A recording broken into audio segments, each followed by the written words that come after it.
All right. So after a crazy week last week, right? Thanks to Trump, to Mr. President, and an even crazier weekend where people were expecting peace to finally happen.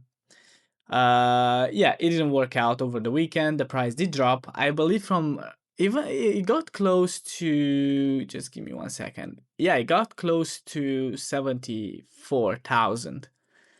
And then once JD Vance came out and said they did not reach an agreement, it did drop. I believe $1,800 or so. And then Trump comes up and says this: the United States to blockade ships entering or exiting Iranian ports on April the 13th. So this is not good news. This is definitely not good news for the market. Now, before we get into the Bitcoin analysis, I want to mention that this content is for educational purposes only and is not financial advice. Always do your own research before making financial decisions. And with that being said, let's first check the Bitcoin liquidation heat map. And as you can see, we do have something over here at, well, close to 72K, but also on the lower side. Now, what I'm expecting is that it will, well, as you can see, the New York session just opened and it did pump a little bit. But what I would expect is for Bitcoin to go up to 72K, maybe a little bit higher, a little bit lower. We do have a CME gap at around 72K. So I wouldn't be surprised if it goes up to 72K and then the drop.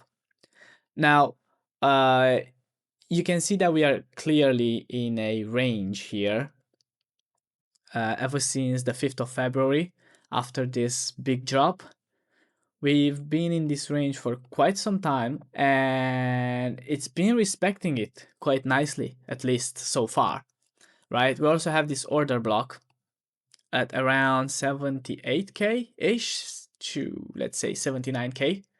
So, yeah, considering that the volume is quite low.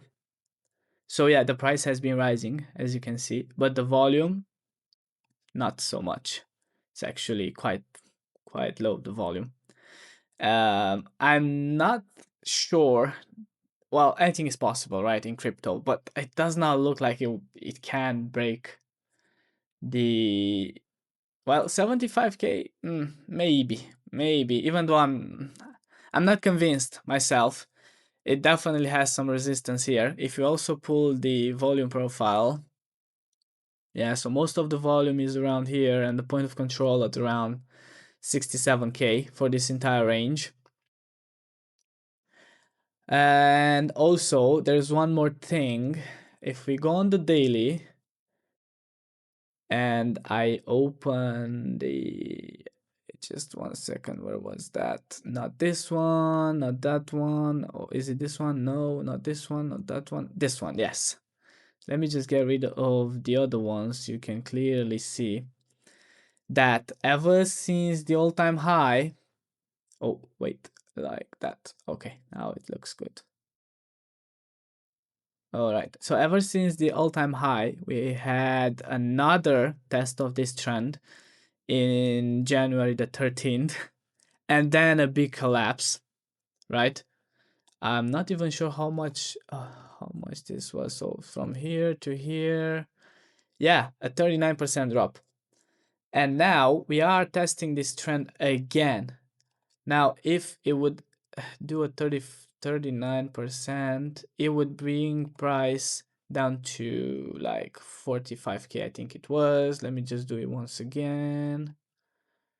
39. Yeah, so around 45%, which is, yeah, it would be a really good price to buy.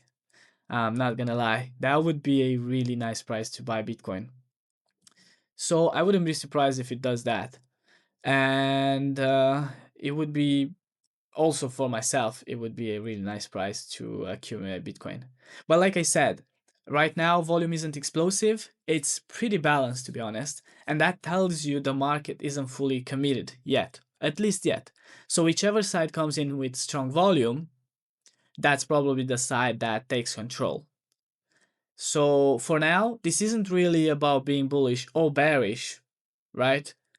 Well, with tight stop losses, sure, you guys can be looking for shorts, I suppose, since we are at the top of the range. But me personally, I would be waiting for the price to either break 79K, right? Either it breaks 79K, let's say like 80K here, then it goes pull back and then like this, something like this, and then I would enter on longs at around on the pullback.